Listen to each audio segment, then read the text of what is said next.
Hello बीयू students, आप सभी students का जो फर्स्ट सेमेस्टर का एग्जाम है वो अब लगभग आने ही वाला है और आप सभी स्टूडेंट उसकी तैयारी बहुत अच्छे से कर रहे हैं। इस सेशन में मैं यानी आपका अपना सुमित बेसिक इलेक्ट्रिकल इंजीनियरिंग जो आपका सब्जेक्ट है उसके अंदर डिस्कस करने जा रहा हूं कि फर्स्ट और सेकंड यूनिट में आपको एग्जाम में कौन कौन से ऐसे टॉपिक हैं जहां से क्वेश्चन पूछे जाने के मैक्सिमम चांसेस हैं और वो क्वेश्चंस भी मैं आप लोगों को बताऊंगा जो आपको पूछे जा सकते हैं, जिनके पूछे जाने की प्रोबेबिलिटी सबसे ज्यादा है।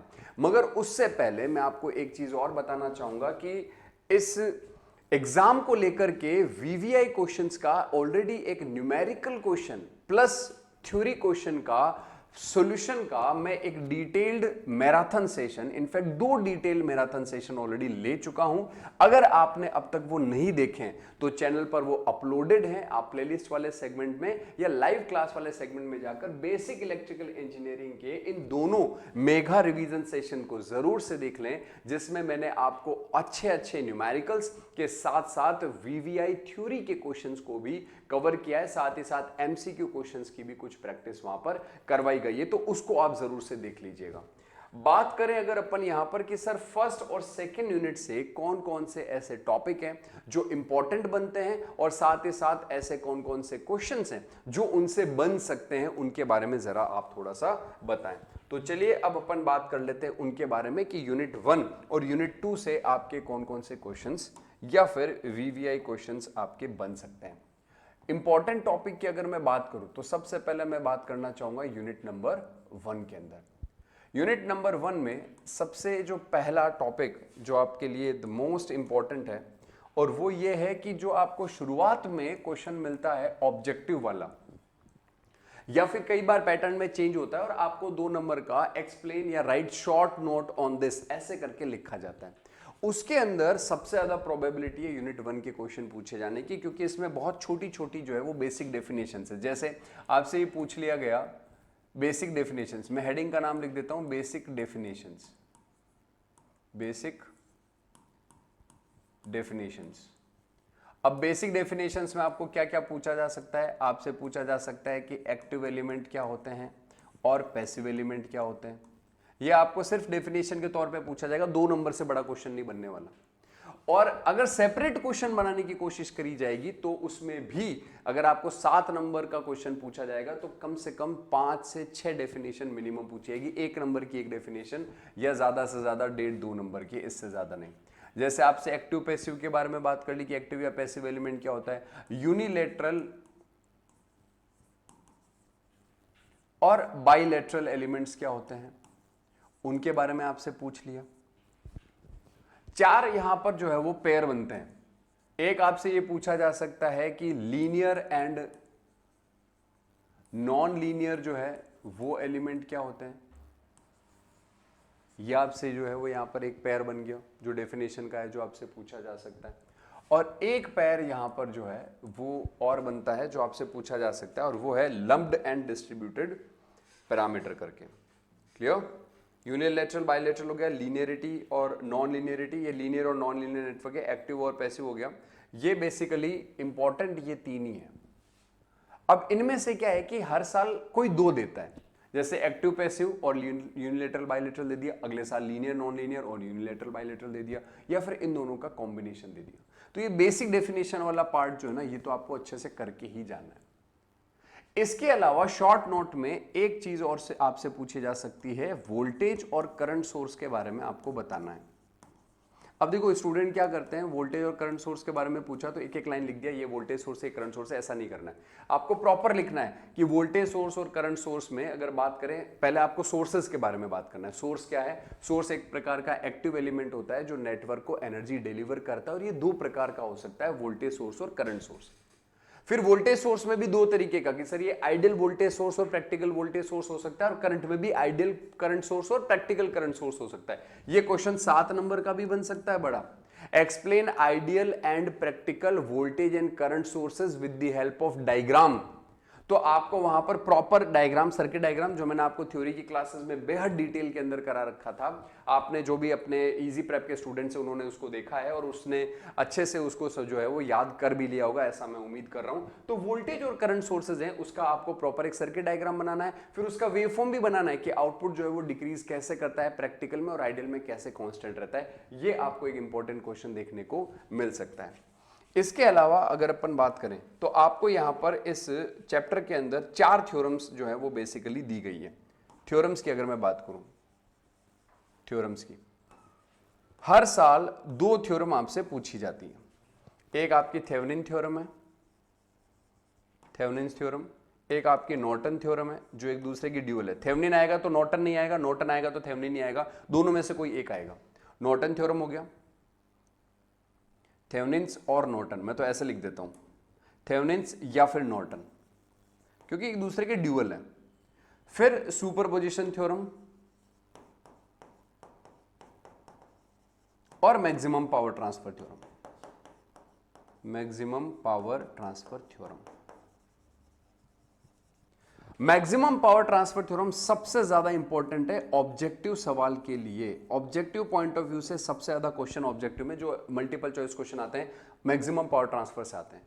प्लस आपको इसमें डेरिवेशन भी देखने को मिलती है जिसमें आपको RTH बराबर RL बराबर RTH प्रूफ करना होता है कि भाई जब लोड का रेजिस्टेंस सोर्स रेजिस्टेंस के या थेवेनिन इक्विवेलेंट रेजिस्टेंस के बराबर हो जाए तो मैक्सिमम पावर ट्रांसफर होती है और उस मैक्सिमम पावर ट्रांसफर का value VTH square divide by 4RL होता है। यह आपसे प्रूफ करवाया जा सकता है, तो इसका प्रूफ आप लोगों से पूछा जा सकता है। अब थेवेनिन, नॉर्टन और सुपरपोजिशन और इनमें न्यूमेरिकल की अगर बात करें तो आपके सिलेबस में साफ साफ लिखा हुआ है सिंपल न्यूमेरिकल प्रॉब्लम्स, क्योंकि ये सब्जेक्ट जो है वो मेजरली इलेक्ट्रिकल वाले डील करेंगे थर्ड सेमेस्टर में वापस। वहां पर आपको इन्हीं थ्योरम्स के अलावा और भी 7-8 थ्योरम पढ़नी पड़ती है और उसके अलावा और ज्यादा डेप्थ में न्यूमेरिकल करने हो। तो यहां सिंपल न्यूमेरिकल का मतलब यह है कि आपको एक छोटा सा सर्किट देख करके उसका थेवेनिन इक्विवेलेंट पूछा जा सकता है या नॉर्टन इक्विवेलेंट पूछा जा सकता है। तो थेवेनिन इक्विवेलेंट पूछे जाने के चांसेस हैं, मैक्सिमम पावर ट्रांसफर थ्योरम के न्यूमेरिकल तो नहीं मगर वहां से थ्योरी और डेरिवेशन के चांसेस हैं। सुपरपोजिशन और थेवेनिन इन दोनों से न्यूमेरिकल आपका बनेगा। आप थेवेनिन पढ़ रहे हो तो आप नॉर्टन छोड़ सकते हो, नॉर्टन पढ़ रहे हो तो दोनों में से कोई एक आपको देखने को मिलेगा, दोनों में से कोई एक देखने को मिलेगा, दोनों एक साथ नहीं आते, कभी नहीं आए। फिर इसके अलावा सुपरपोजिशन और मैक्सिमम पावर ट्रांसफर मैंने बता दिया कि किसमें क्या चीज इंपॉर्टेंट है।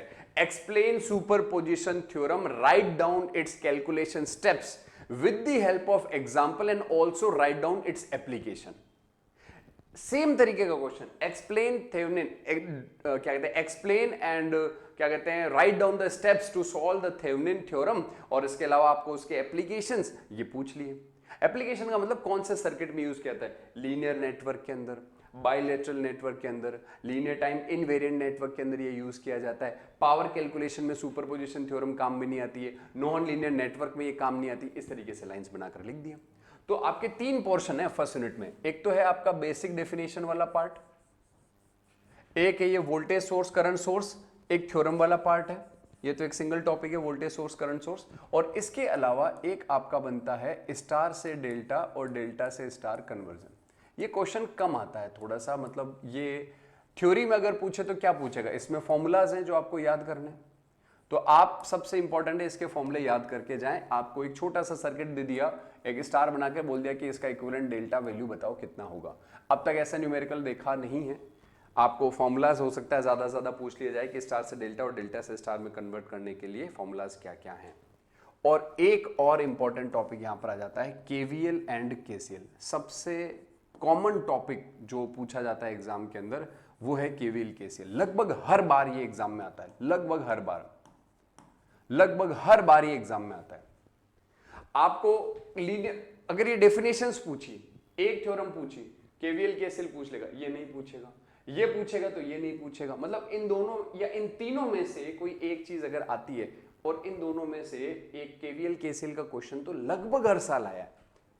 अगर ये KVL KCL डिटेल में नहीं पूछेगा 7 नंबर का तो 2 नंबर का शॉर्ट नोट के रूप में आ जाएगा। What is KVL, what is KCL, आपको स्टेटमेंट लिखना है।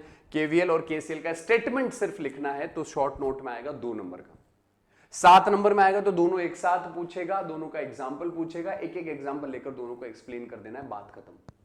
ये केवीएल और केसीएल आपका यहां पर हो जाता है पूरा। अब आपको यह पता होना चाहिए कि केसीएल से बनता है नोडल एनालिसिस और केवीएल से बनता है मैश एनालिसिस। इनके सिंपल न्यूमेरिकल, क्योंकि इनकी थ्योरी नहीं है कुछ भी, ज्यादा से ज्यादा आपको इसकी थ्योरी के अंदर क्या पूछा जा सकता है, कैलकुलेशन स्टेप। तो आप इनके 3 या 4 कैलकुलेशन स्टेप है जो मैंने कॉपी में आपको अच्छे से लिखवा रखे हैं, तो इनके कैलकुलेशन स्टेप्स जो है वो याद करके चले जाना। Explain mesh analysis and it's calculation steps, explain nodal analysis and it's calculation step. Mesh analysis explain करोगे तो केवीएल उसमें आएगा ही आएगा, एक्सप्लेन करना पड़ेगा, एक लाइन लिखनी पड़ेगी, क्योंकि यहां पर आपका जो एक स्टेप है वो यही कहता है कि राइट डाउन केवीएल इक्वेशन, तो तुम्हें केवीएल वहां डिफाइन करना है ताकि एग्जामिनर को लगे कि हाँ भाई बच्चे ने सिस्टमैटिक जवाब दिया। सवाल आपका मैश का आया, आपने मैश एनालिसिस में लिखा कि फॉलोइंग स्टेप्स आर यूज्ड, उसमें एक स्टेप आया कि राइट डाउन केवीएल इक्वेशन, उसी स्टेप को नीचे एक्सप्लेन कर दो, केवीएल डैश करके केवीएल का पूरा डेफिनेशन लिख दो, बात खत्म, बेस्ट मार्क्स मिलेंगे। सिमिलरली नोडल के अंदर 4 स्टेप्स आपको लिखा रखे हैं, याद करो उसी। अगर नोडल एक्सप्लेन करोगे तो केसीएल करना है, मैश एक्सप्लेन करोगे तो केवीएल करना है, ये एक्सप्लेन करोगे तो इनको करने की जरूरत नहीं है, उसके लिए सिंपल एग्जांपल हो, सॉल्व कर दो। केवीएल का जब एग्जांपल लोगे तो बाय डिफॉल्ट मैश एनालिसिस का ही एग्जांपल लिखना पड़ेगा, और केसीएल का जब एग्जांपल लोगे तो नोडल का ही आपको एग्जांपल जो है वहां पर लिखना पड़ेगा। ये यहां पर पहले यूनिट के अंदर वीवीआई क्वेश्चन जो आपसे पूछे जा सकते हैं या जिस जिस टॉपिक के पूछे जाने के चांसेस हैं वो मैंने आपको कवर कराए हैं। अब अगर मैं बात करूं यूनिट 2 की, कि सर यूनिट 2 में क्या क्या इंपॉर्टेंट है और किस तरीके से यूनिट 2 के अंदर क्वेश्चंस आ सकते हैं, तो यूनिट 2 जो है अगेन बहुत ही बढ़िया जो है वो यहाँ पर आपका यूनिट है, और बहुत मतलब कॉन्सेप्चुअल चीजें सारी की सारी, एकदम मजा आता है इसको पढ़ने में। यूनिट का नाम तो आपको पता ही है, मैग्नेटिक सर्किट है इसका। अब इसके अंदर भी फिर से वही बेसिक डेफिनेशन वाला पार्ट आता है, बेसिक डेफिनेशन, वही 2 नंबर वाले जो आपके 10 क्वेश्चन आते हैं उसके अंदर आपको बेसिक डेफिनेशन के अंदर इस टॉपिक से रिलेटेड 1 या 2 डेफिनेशन देखने को मिल सकती है, और वो 3 ही डेफिनेशन है जो बेसिकली आपसे पूछी जा सकती है, 3 या 4 अधिकतम। एक तो है मैग्नेटिक फ्लक्स, बहुत कॉमन है, पूछा हुआ है बहुत बार।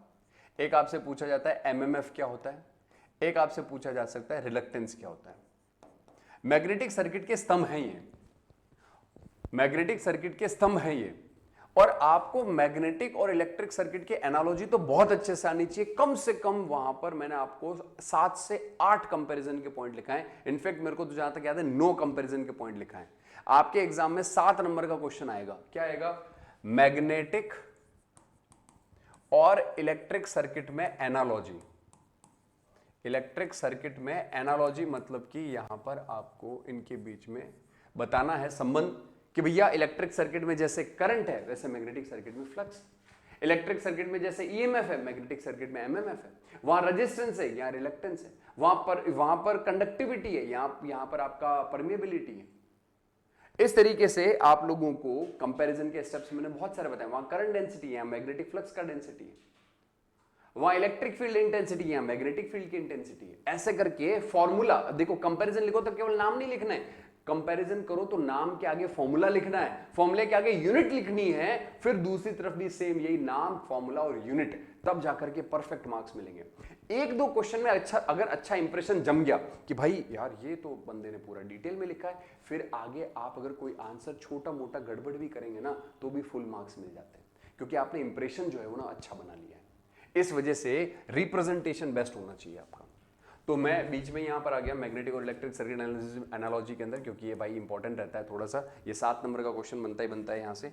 और अगर मैं बात करूं यहां पर बेसिक डेफिनेशन की, तो आपको यहां पर मैग्नेटिक सर्किट्स में सिर्फ इतना सा लिखा है मैग्नेटिक सर्किट कॉन्सेप्ट।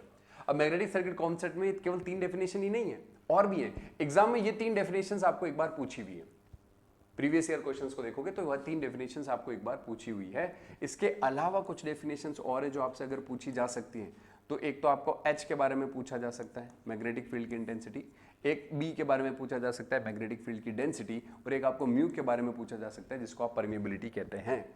ये 3 डेफिनेशंस आप और अच्छे से करके जाना, मैंने आप लोगों को ये करवा रखी है। हो सकता है पिछली बार ये 3 दी तो इस बार ये 3 डेफिनेशन या इनमें से कोई 2 डेफिनेशन दे दे। एक्सप्लेन मैग्नेटिक फील्ड इंटेंसिटी या मैग्नेटिक फील्ड डेंसिटी, फॉर्मूला भी याद होना चाहिए आपको साथ ही साथ, और यूनिट मोस्ट है, लिखना ही है। अगर इसके मैं बात करूं उसके अलावा analogy between electric and magnetic circuit, तो क्वेश्चन बनेगा ही बनेगा। फिर इसके बाद में बात करें magnetic leakage, BH curve, hysteresis, eddy current loss और मैग्नेटिक सर्किट कैलकुलेशन। इसमें मैं आपको 2 चीजें बता रहा हूं जो आपको और करनी है। पहला, एक आपको हिस्टेरिसिस कर्व कर लेना है, हिस्टेरेसिस कर्व कर लेना है और उसी से आपका हिस्टेरेसिस लॉस भी कवर हो जाएगा, क्योंकि उसी के अंदर उसको एक्सप्लेन किया हुआ होता है। तो हिस्टेरेसिस कर्व कर ही लेना, हिस्टेरेसिस कर्व बनाना, उसके एक एक स्टेप को अलग अलग लिखना कि भाई उस कर्व में आप इस तरीके से मैग्नेटाइजेशन जो है वो जब रिप्रेजेंट करते हैं तो एक एक कर्व को ओ से ए तक को समझाया, ए से बी, बी से सी, सी से डी, डी से ई, ई से एफ और एफ से वापस ए। ये एक एक सेक्शन को अलग अलग लिखना है, ओ से ए से बी, बी से ई, ऐसे क्या क्या किस किस स्टेप में क्या हुआ ये पूरा अलग से एक्सप्लेन अच्छे से करना आना चाहिए। और मैग्नेटिक सर्किट कैलकुलेशन में आपको series and parallel magnetic circuit जो है, मैग्नेटिक सर्किट, उसमें एस की calculation of S, calculation of reluctance कैसे की जाती है series and parallel magnetic circuit में, एक तो ये, और एक आपका series and parallel combination of mutually coupled circuit में इंडक्टर का जो आपका कपलिंग करते हैं, जैसे डॉट कन्वेंशन वाला पार्ट, सीरीज एंड, जिसमें आप लोग इस तरीके से इंडक्टर को अटैच करते हैं, जैसे एक है और ये दूसरा है और ये आपने डॉट कन्वेंशन यहाँ लगा रखा। हालांकि ये डॉट पोलरिटी है, मगर मैग्नेटिकली कपल्ड सर्किट में या मैग्नेटिक सर्किट्स में डॉट पोलरिटी तो आता ही है, मगर आपको ये हो सकता है ना पूछे, थोड़ा फर्स्ट ईयर के हिसाब से ज़्यादा एडवांस हो जाए। मगर series and parallel magnetic circuit और उनका रिलक्टेंस का कैलकुलेशन और इक्विवेलेंट इंडक्टेंस का कैलकुलेशन, या फिर इक्विवेलेंट इंडक्टेंस, इसकी कैलकुलेशन से रिलेटेड आपको थ्योरी का क्वेश्चन पूछा जा सकता है, न्यूमेरिकल भी आपको यहीं से पूछा जाएगा। इक्विवेलेंट इंडक्टेंस कैलकुलेट करने के लिए आपको रिलक्टेंस कैलकुलेशन का न्यूमेरिकल नहीं आएगा, इक्विवेलेंट इंडक्टेंस कैलकुलेट करने का न्यूमेरिकल आपसे पूछा जा सकता है। तो मैग्नेटिक सर्किट कैलकुलेशन में ये हो गया, ठीक है। बेसिक डेफिनेशन में आप एक चीज और ऐड कर सकते हैं, मैग्नेटिक लीकेज क्या होता है, मैग्नेटिक लीकेज या लीकेज फ्लक्स क्या होता है। कॉफिशिएंट ऑफ कपलिंग भी हो सकता है, जैसे के है, के क्या है, कॉफिशिएंट ऑफ कपलिंग है, जो आपसे फॉर्मूला है उसके ऊपर न्यूमेरिकल और एज वेल एज थ्योरी पूछेगी। ये यूनिट 2 के अंदर इंपॉर्टेंट यही है। अब अंत में मैं आपसे एक चीज और करना चाहूंगा कि वो सभी स्टूडेंट जो इजी प्रेप के साथ फर्स्ट सेमेस्टर में जुड़े थे, वो सभी स्टूडेंट, एक बहुत ही इंपॉर्टेंट न्यूज है, ध्यान रखें, सेकंड सेमेस्टर के अपने बैच लॉन्च हो गए हैं। सर अभी फर्स्ट सेमेस्टर का एग्जाम ही नहीं हुआ, आप तो बैच लॉन्च कर दिए। आपका फर्स्ट सेमेस्टर का एग्जाम 31 जनवरी तक होगा, उसके बाद प्रैक्टिकल चलते रहेंगे। 31 जनवरी तक आपको एक बहुत ही बढ़िया ऑफर दिया जा रहा है। ऑफर क्या है सर? जो आपके बीटेक के सेकंड सेमेस्टर का offer validity till second semester, ये थोड़ा सा मिसप्रिंट है, सेकंड सेम का कोर्स है जो 2999 का, अभी ऑफर में आपको सिर्फ 1999 रुपए में दिया जा रहा है, जिसमें आपको लाइव क्लासेस, सारी की सारी रिकॉर्डेड क्लासेस, पीडीएफ नोट्स वगैरह मिलेंगे। मगर इंपॉर्टेंट चीज ये है कि अगर आप 31 जनवरी तक एनरोल कर लेते हैं तो आपको exam booster batch, VVI question, PDF solution और एमसीक्यू प्रैक्टिस टेस्ट सीरीज, ये 3 चीजें आपको इस बैच के साथ में फ्री मिलने वाली हैं। 31 जनवरी के बाद अगर आप एनरोल करेंगे तो बैच का फीस तो यही रहेगा। ये तीनों चीजें अगर आपको एक्स्ट्रा में चाहिए, जिसमें आपके एमसीक्यू क्वेश्चन का प्रैक्टिस का टेस्ट सीरीज, वीवीआई क्वेश्चन का पीडीएफ सॉल्यूशन और एग्जाम बूस्टर बैच, ये तीनों के एक्स्ट्रा चार्ज फिर आपके लगेंगे। तो वो सभी स्टूडेंट जो सेकंड सेम के साथ थर्ड सेम भी लेना चाह रहे हैं, सर फर्स्ट सेम हमारा बहुत अच्छा गया, हमने बहुत अच्छे से आपके यहाँ से तैयारी करी, हम सेकंड सेम थर्ड सेम दोनों करना चाह रहे हैं, तो वो आप 3499 में, थोड़ा कॉम्बो में फायदा ज्यादा है, 3499 में आप एनरोल कर सकते हैं। और सेकंड सेमेस्टर से आखिरी सेमेस्टर तक बेस्ट ऑफर है 6499 रुपए में 6 सेमेस्टर तक का आप पूरा कोर्स ले सकते हैं। फिर आपको 6 सेमेस्टर तक कोई भी तरीके की चिंता नहीं होगी, सारी की सारी क्लासेस आपको वहां पर समय समय पर सेमेस्टर के साथ में प्रोवाइड कराई जाएगी।